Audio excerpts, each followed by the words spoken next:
Hello everyone. I'm Dr. Tejashwini N, Associate Professor. Welcome you all back to my YouTube channel Study with Tej. In the previous video, we had looked into simple protocol.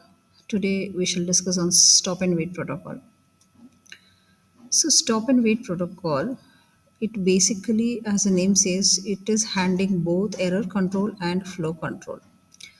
That is, here at the sending node, the sender will send one frame at a time and waits for an acknowledgement before sending the next one. To detect the corrupted frames, we also need the CRC. That is here, this is by including CRC, we are taking care of error control. And by waiting for the acknowledgement, we are taking care of the flow control. So if when the frame arrives at the receiver side, here the CRC is we try to check the CRC. If the CRC is incorrect, then the frame is considered as corrupted frame and it is discarded. And whenever this sending frame, it sends the frame, it will start one timer here. That is, the acknowledgement has to reach within this timer, whatever the time we have set, it has to reach within that. If not, then retransmission of the same frame shall take place. If in case the acknowledgement arrives before the time expires, then the next frame is being sent. So this means that the sender should always have a copy till it gets the acknowledgement. So by that way, that is when the frame is sent with the CRC, the error control is taken place and the waiting for the acknowledgement, flow control has been taken care. That can be again explained with finite state machine. In the sending node, you have two states, ready and blocking. But whereas in receiving node, you only have one state, that is ready. At the sending node, a event should occur because the network layer should tell there is a packet that has to be delivered to the other node. Only then the data link layer shall apply framing, encapsulate, and make the frame ready. It will send it to the receiver. So once the packet comes from the network layer, then it will make a frame and it will save a copy because it has to wait till the acknowledgement comes. So it will save a copy and it will send the frame and it will start the timer. Okay. Then after that, once this has been done, it will come to the blocking state because now it should not be sending any other frames before it receives the acknowledgement. That's the reason it will not be in the ready state. It will come to the blocking state. In blocking state, again, two events might occur. One is timeout. That is, initially you have set the timer, the timeout. So once you put the timeout also, it simply means that the frame hasn't reached or frame is corrupted, and that's the reason you have to resend it. So once it is timeout, then you resend the saved frame and restart the timer again. Or else another possibility is the corrupted acknowledgement has arrived, so discard the acknowledgement and again resend. It has to take place.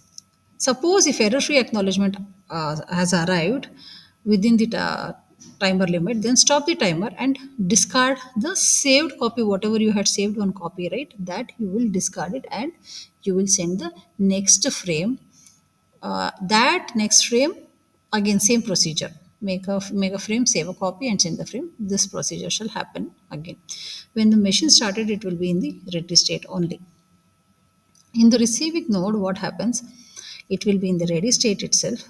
Two possibilities are possible. One is corrupted frame arrived, that is possible, or error free frame arrived. Only these two are possible. If it is error free, then you extract and deliver the packet to the network layer, telling that okay, when you check with the CRC, there was no error, so that has been given to the network layer. Suppose if CRC doesn't match, then you consider that as corrupted frame and you discard that frame. So that happens with receiving node. Okay, then the same can be explained with the flow diagram. Here, network layer gives some packet, encapsulation framing shall happen in the data link layer. It passes or sets the frame. Once the frame arrives in receiving node, here it decapsulates and pass the packet to the network layer. Meanwhile, it will also send the acknowledgement stating that okay, the frame is received. It is within the timer limit and hence no problem. Next frame is been sent. But while going, it get lost due to some traffic congestion.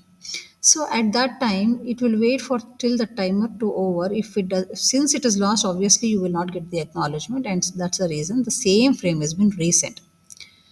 Once this reaches here, packet is being given to the network layer, then acknowledgement is given back to the sending node.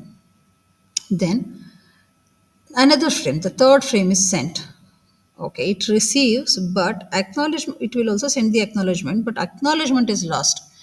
Then what happens? The frame is resent, but this is a duplicate frame. Here the duplicate frame will go to the network layer, and as usual it will send the acknowledgement. The actual acknowledgement is received, this is fine. But here this duplicate copy should not go to the network. This is not supposed to happen, correct? So for that reason, that was not supposed to happen, which was not right at all. So since it should not happen, one solution for that is to have sequence number and the acknowledgement number to prevent the duplicates. Here they have simply considered as frame 1, frame 0, frame 1, likewise, and acknowledgement 1 and acknowledgement 0. For your understanding, you can have frame 0 and acknowledgement also you can consider acknowledgement 0, frame 1, acknowledgement 1, frame 2, acknowledgement 2, like that also you can have. But here they have just simply maintained 0 and 1. See, if you see here, frame 0 came. Okay, it reached, packet was delivered to the network layer, and acknowledgement 1 is received. So with frame 0, it should be acknowledgement 1. Like that, they have assumed that's okay. Next, frame 1 was sent, but it was lost. Okay, so hence frame 1 was reset, and acknowledgement 0 came. So it is correct, no problem.